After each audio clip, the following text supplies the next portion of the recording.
2025 May മാസം 9-ാം തീയതി വെള്ളിയാഴ്ച ദിവസം നിങ്ങൾ അറിഞ്ഞിരിക്കേണ്ട പ്രധാന വാർത്താ അപ്ഡേറ്റുകളാണ് ഇന്നത്തെ ഡെയിലി അപ്ഡേറ്റ്സിൽ ഉൾപ്പെടുത്തിയിരിക്കുന്നത്. വാർത്തകൾ പൂർണ്ണമായും വീക്ഷിക്കാൻ ശ്രമിക്കുക.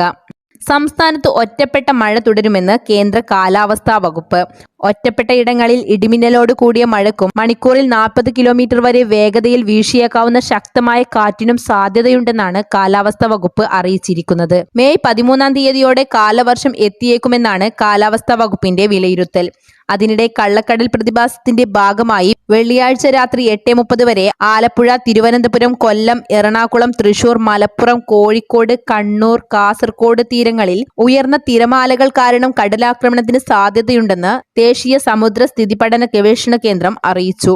അടുത്തൊരു അറിയിപ്പ്: സംസ്ഥാനത്ത് SSLC പരീക്ഷാഫലം നാളെ വെള്ളിയാഴ്ച പ്രസിദ്ധീകരിക്കും. വൈകിട്ട് 3-ന് PR ചേംബറിൽ പൊതുവിദ്യാഭ്യാസ മന്ത്രി V. ശിവൻകുട്ടി ഫലപ്രഖ്യാപനം നടത്തും. സ്ക്രീനിൽ കാണുന്ന വെബ്സൈറ്റുകളിൽ ഫലപ്രഖ്യാപനത്തിനു ശേഷം ഫലം ലഭ്യമാകും.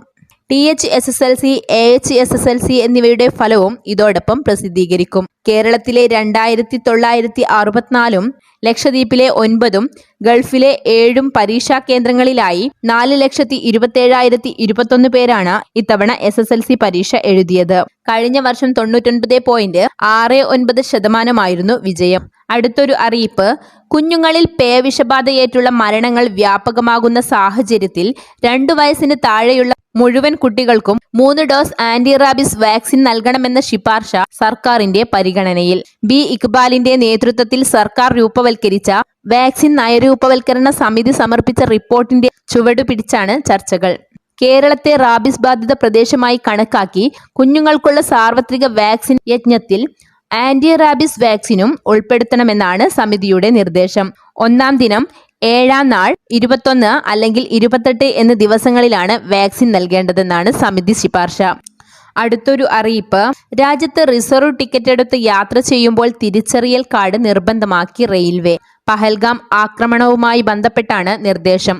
തിരിച്ചറിയൽ രേഖ പരിശോധന കർശനമാക്കണമെന്ന് ടിക്കറ്റ് പരിശോധകർക്ക് റെയിൽവേ കർശന നിർദ്ദേശം നൽകിയിട്ടുണ്ട്. ഇതുവരെയുള്ള രീതി അനുസരിച്ച് സീറ്റിലും ബർത്തിലുമുള്ള യാത്രക്കാരുടെ പേര് ചോദിക്കുകയും അത് ടാബിൽ ശരിയാണോ എന്ന് ഒത്തുനോക്കുകയുമായിരുന്നു. എന്നാൽ ഇനി റിസർവ് ടിക്കറ്റിനൊപ്പം തിരിച്ചറിയൽ കാർഡ് നിർബന്ധമായും പരിശോധിക്കും. തിരിച്ചറിയൽ രേഖ കാണിച്ചില്ലെങ്കിൽ കർശന നടപടിയെടുക്കണമെന്നും റെയിൽവേയുടെ ഉത്തരവിൽ പറയുന്നു. സ്റ്റേഷനിൽ നിന്നെടുത്ത റിസർവ് ടിക്കറ്റിനൊപ്പം തിരിച്ചറിയൽ രേഖ കാണിക്കണം. തിരിച്ചറിയൽ കാർഡ് യാത്രാസമയം കാണിക്കാൻ സാധിച്ചില്ലെങ്കിൽ ടിക്കറ്റില്ലാത്ത യാത്രക്കാരനായി കണക്കാക്കുകയും പിഴ ഈടാക്കുകയും ചെയ്യും. സാഹചര്യത്തിനനുസരിച്ചായിരിക്കും തീരുമാനമെടുക്കുക. അടുത്തൊരു അറിയിപ്പ്: വാണിജ്യ ആവശ്യങ്ങൾക്കുള്ള 19 കിലോയുടെ പാചകവാതക ഗ്യാസ് സിലിണ്ടറിന്റെ വില കുറഞ്ഞിരിക്കുകയാണ്. 15.50 രൂപയാണ് കുറഞ്ഞത്. ഇതേസമയം ഗാർഹികാവശ്യങ്ങൾക്കുള്ള പാചകവാതക സിലിണ്ടറിന്റെ വിലയിൽ മാറ്റമില്ല. പുതുക്കിയ വില ഇന്നു മുതൽ പ്രാബല്യത്തിൽ വരും. വാണിജ്യ സിലിണ്ടറിന്റെ വിലക്കുറവ് ഹോട്ടലുകൾക്കും മറ്റ് വാണിജ്യ സ്ഥാപനങ്ങൾക്കും ആശ്വാസം നൽകുന്നതാണ്. വാർത്തകൾ പൂർണ്ണമായും വീക്ഷിച്ചതിന് നന്ദി.